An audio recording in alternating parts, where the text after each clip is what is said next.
What happens to an acid और a base in water solution.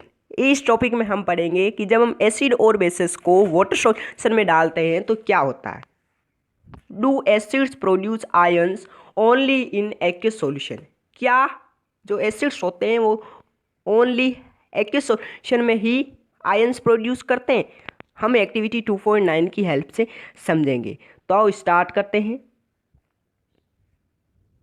सबसे पहले आपको एक clean and dry test tube लेनी है और उसमें आपको 1 ग्राम सॉलिड NaCl लेना है और आपको एक ऐसा सेटअप बना लेना है जैसे कि 2.4 फिगर में आपको दिखाई दे रहा है, ठीक ना। फिर जो आपने टेस्ट ट्यूब लिया ना जिसमें सोडियम क्लोराइड है, ठीक ना, उसमें आपको कॉन्सेंट्रेटेड H2SO4 ऐड कर देना है कुछ, ठीक ना। अब आप क्या ऑब्जर्व करते हो तो हम इनकी रिएक्शन करवाते हैं। यहाँ पर मैं लिख देता हूँ NaCl प्लस H2SO4। तो यहाँ पर आपके डबल डिस्प्लेसमेंट रिएक्शन होगी, ठीक ना। तो बनेगा आपके Na2SO4 प्लस HCl और यहाँ पर जो ये HCl है ना वो गैस की फॉर्म में लिबरेट होगा यानी कि रिलीज होगा, ठीक ना। यानी कि HCl क्या है, यहाँ पर गैस है, ठीक। HCl यहाँ पर क्या है, गैस है HCl, ठीक ना। और आपको पता है HCl का जो नेचर होता है वो एसिडिक होता है, ठीक ना, ये आपको याद रखना है, ठीक। चलो अब कहा गया है टेस्ट द गैस इवो successfully with dry and wet blue litmus paper. अब आपको जो ये गैस है ना, जो HCl गैस है, इसको टेस्ट करना है dry and wet blue litmus paper के साथ में। ये एसिडिक है इसलिए हम ब्लू ले रहे हैं ताकि रेड में चेंज हो, ठीक ना। अब कहा गया है in which case does the litmus paper change colour. कौन से केस में लिटमस पेपर कलर होता है वो चेंज करता है। तो हम कह सकते हैं भाई जो लिटमस पेपर होगा ना वो अपना कलर चेंज करेगा जो जब हम जो HCl गैस होती है ना उसके कांटेक्ट में वेट लिटमस पेपर लाते हैं, तब अपना लिटमस पेपर जो कलर चेंज कर देगा ब्लू टू रेड। किस लिए करेगा, क्यों, इससे ये प्रूव होता है कि जो एसिड्स होते हैं वे अपना आयंस वाटर की प्रेजेंस में ही क्या करते हैं, प्रोड्यूस करते हैं। तो जब आप ड्राई ब्लू लिटमस पेपर उस HCl गैस के पास ले जाओगे तो वो रेड में चेंज नहीं होगा। जो वेट लिटमस पेपर है वो क्यों होगा, तो आपको पता है जो HCl गैस है ना उसको अपने जो H साइंस है ना उसको निकालने में मदद मिलेगी। H2O में तो बनेंगे हाइड्रोनियम आयन। अभी ये हाइड्रोनियम आयन ये क्या है वो भी आपको पता चल जाएगा, प्लस Cl नेगेटिव, ठीक ना। यानी कि जो HCl है उससे सेपरेट कर लेंगे, ठीक ना। ये आपके यहाँ पर लिखा है this experiment suggest that hydrogen ions in HCl are produce in the presence of water, ठीक ना। जो हाइड्रोनियम आयंस है वो HCl से सेपरेट होते हैं इन द प्रेजेंस ऑफ वाटर, जो हाइड्रोजन आयंस है, ठीक ना। The separation H plus ions from HCl molecule can not occur in the absence of water, ठीक ना। और ये आपके रिएक्शन थी जो मैंने आपको बता दी थी। अब देखो जो हम AH प्लस आयंस को सीधा नहीं लिखते ना, हम साथ में 21 लगाते हैं, यानी कि वो क्या होते हैं, वाटर में प्रोड्यूस होते हैं। हम ऐसे भी कह सकते हैं कि जो जो ये हमें बात पता होनी चाहिए कि जो हाइड्रोजन आयंस है वो अकेले एग्जिट नहीं करते हैं, but they exit after combining with water molecule. वो वाटर मॉलिक्यूल के साथ में कंबाइन होने के बाद में एग्जिट करते हैं। जैसे कि मानो यहाँ पर आपके ये H प्लस आयंस है, ये एक वाटर मॉलिक्यूल के साथ मिल गया तो बनेगा H3O पॉजिटिव, इसी को कहते हैं हम हाइड्रोनियम आयंस। तो आप जो ये एसिड आयन प्रोड्यूस करते हैं ना उसको आप H प्लस 21B ऐसे लिख सकते हो, ठीक ना। एक मिनट रुको, H प्लस 21B लिख सकते हो या आप हाइड्रोनियम आयंस भी लिख सकते हो, ठीक ना। यहाँ पर आप देखना जो हाइड्रोजन है उसके 2 मॉलिक्यूल, इसके एक, तो 2 1 मिलकर 3 हो गए और ऑक्सीजन 1 और ऊपर पॉजिटिव लग गया, ठीक ना। ये हाइड्रोनियम आयंस, ठीक ना। अब हमने देख लिया कि जो एसिड्स होते हैं वे या तो हाइड्रोनियम आयंस देते हैं या H प्लस एक्वस, दोनों एक ही बात है, वो आयंस देते हैं वाटर में, ठीक ना। अब बेसिस के साथ में क्या होता है, ठीक ना। तो आपको पता होना कि जब हम बेसिस को वाटर में डिजोल्व करते हैं तो हमें हाइड्रोक्साइड में आयंस मिलते हैं। यहाँ पर देख लेते हैं NaOH एक बेस है, सोडियम हाइड्रोक्साइड, हम उसको वाटर में ऐड करते हैं तो हमें मिलता है Na+21 प्लस हाइड्रोक्साइड आयंस। तो यहाँ पर आप देख रहे हो जब हम पोटेशियम हाइड्रोक्साइड को ऐड करते हैं तो भी हमें हाइड्रोक्साइड आयन मिलता है, मैग्नीशियम हाइड्रोक्साइड को ऐड करते हो तो भी आपको हाइड्रोक्साइड आयंस मिलता है। तो हम देख सकते हैं bases generate hydroxide ions in water, bases which are soluble in water are called alkali. ऐसे बेसिस जो वाटर में सोल्यूबल हो उन्हें कहते हैं अल्कलाइज, ठीक ना। सब जो बेसिस होते हैं वो वाटर में सोल्यूबल नहीं होते, कुछ बेसिस होते हैं जो वाटर में सोल्यूबल होते हैं और उन सोल्यूबल जो बेसिस होते हैं ना उनको अल्कलाइज कहते हैं। तो हम कह सकते हैं all alkalis are bases but all bases are not alkali, ठीक ना। तो आपने देख लिया पूरा। अब देखते हैं हम एक्टिविटी 2.10। देखो अब हम जब एसिड और बेसिस को डाइल्यूट करते हैं तो क्या होता है देख लेते हैं। अब आपको क्या करना है इस एक्टिविटी में, एक आपको बीकर लेना है जिसमें आपको 10 ml वाटर ले लेना और फिर उसमें आपको कुछ ड्रॉप्स ऐड करनी है कॉन्सेंट्रेटेड H2SO4 की, धीरे धीरे ऐड करनी है। अब आपको touch the base of beaker, अब आपको जो बीकर है ना उसका बेस टच करना है।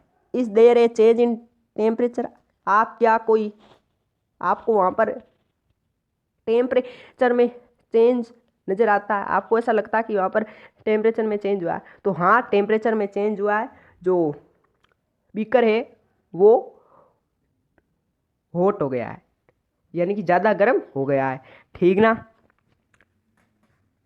इज दिस एन एक्सोथर्मिक और एंडोथर्मिक प्रोसेस, क्या ये एक्सोथर्मिक और एंडोथर्मिक प्रोसेस है। तो ये तो आपको पता होना चाहिए कि जहाँ यहाँ पर गर्म हुआ और गर्म हुआ तो हीट तो रिलीज हुई तभी गर्म हुआ ना, तो जहाँ पर हीट रिलीज होती वो होता है एक्सोथर्मिक। चलो और यही आपको एक्टिविटी वो रिपीट करनी है किसके साथ, सोडियम हाइड्रोक्साइड के साथ में भी आपको क्या करनी है रिपीट करनी है, ठीक समझ गए। तो अब देखो इस एक्टिविटी की सहायता से हमें क्या सीखने को मिलता है कि हमें जब हम मैंने आपको बताया था कि कॉन्सेंट्रेटेड और डाइल्यूट एसिड क्या होता है। कॉन्सेंट्रेटेड वे एसिड होता है जो खतरनाक एसिड होता है, उसमें एसिड का अमाउंट ज़्यादा होता है तथा वाटर का अमाउंट कम होता है। और जो डाइल्यूटेड एसिड होता है ना, जो डाइल्यूट एसिड होता है ना उसमें वाटर का अमाउंट ज़्यादा होता है, एसिड का अमाउंट कम होता है, यानी कि हल्का एसिड होता है। इसलिए हम जो अगर कॉन्सेंट्रेटेड एसिड है ना उसमें अगर वाटर ऐड कर दिया जाए तो वो डाइल्यूटेड एसिड में चेंज हो जाएगा, ठीक ना। तो आपको एक बात याद रखनी है कि जब हम किसी भी एसिड या किसी भी बेस को जब हम डाइल्यूट करते हैं तो आपको क्या करना है कि पहले वाटर लेना है, बाद में एसिड या बेस को ऐड करना है। अब आप कहोगे बात तो एक ही, चाहिए एसिड में वाटर ऐड करो चाहे वाटर में एसिड या बेस ऐड करो, बात तो एक ही, बात एक नहीं। क्या इसका कारण है वो भी मैं आपको बताऊंगा। तो आपको पहले तो याद रखना है कि ऐड एसिड या base to water, not add water to acid या बेस। तो देखते हैं क्या है। The process of dissolving an acid और base in water is a highly exothermic one. जब हम ये एसिड और बेस को डाइल्यूट करने की जो प्रोसेस है वो एक एक्सोथर्मिक प्रोसेस है, ये तो आपको पता है। Care must be taken while mixing concentrated nitric acid HNO3 और सल्फ्यूरिक एसिड विथ वाटर। आपको ये बात मतलब केयर करनी, सावधानी रखनी जब आप कॉन्सेंट्रेटेड नाइट्रिक एसिड या कॉन्सेंट्रेटेड सल्फ्यूरिक एसिड वाटर के साथ ऐड करते हो, ठीक ना। The acid must always be added slowly, वो आपको स्लोली ऐड करना चाहिए। तो यहाँ पर भी कहा गया है कि वाटर में एसिड ऐड करो। तो क्यों करते हैं वाटर में acid add, if water is added to acid, हम कह रहे हैं कि एसिड को वाटर में ऐड करो। अगर हम आप जो कि वाटर को एसिड में ऐड करते हैं तो क्या होता है, तो यहाँ पर लिखा हुआ है if water is added to a concentrated acid the heat generated may cause the mixture to splash out and cause burns. जब आप वाटर को एसिड में ऐड करते हो तो वो जो होगा ना वो हाईली एक्सोथर्मिक होगा, यानी कि वहाँ पर ज़्यादा हीट रिलीज होगी। इसके कारण वहाँ पर मान लो ये सॉल्यूशन है, इसमें से जो ये आपके H2SO4 है उसमें आप वाटर ऐड कर रहे हो और यहाँ पर कोई एक जो ड्रॉप से वो उछल गई ऊपर और आप पर लग गई तो आपके हाथ बंद हो सकते हैं, आपको हार्म हो सकता है, ठीक ना।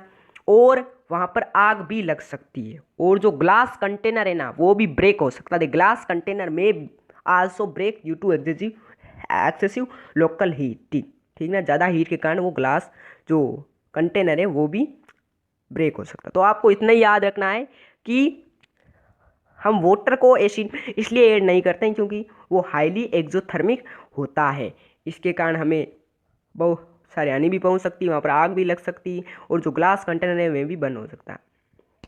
अब आपको एक बात याद रखनी है कि मिक्सिंग एन एसिड और base with water result in decrease in the concentration of ions per unit volume.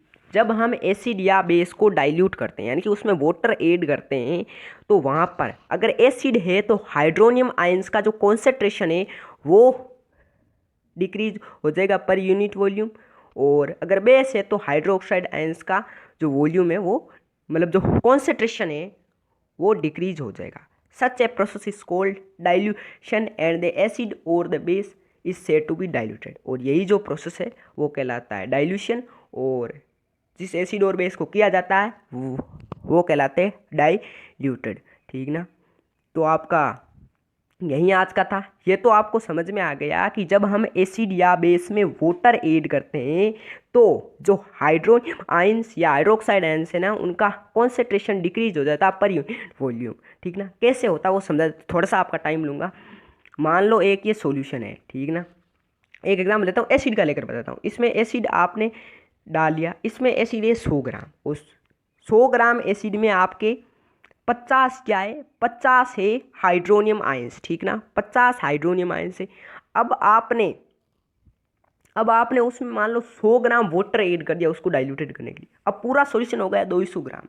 अब उसमें 200 ग्राम में हाइड्रोनियम आयंस तो 50 ही है ना, वो हाइड्रोनियम आयंस तो मतलब आपके इंक्रीज नहीं हुए ना, तो इसलिए कह रहे हैं कि हाइड्रोनियम आयंस तो उतने ही रहेंगे पर उनका जो कॉन्सेंट्रेशन है आयन का, उनका प्रभाव है, उनकी शक्ति है वो डिक्रीज हो जाएगी पर यूनिट वॉल्यूम। उनका जो वॉल्यूम है ना उसके हिसाब से वो कम आ जाए। पहले तो वो 100 ग्राम में भी 50 थे, वो 200 ग्राम जो एसिड है उसमें 50 है, ठीक ना। इसलिए कहते हैं मिक्सिंग एन एसिड और base with water results in decrease in the concentration of ions, hydronium ions और hydroxide ions per unit time, ठीक ना।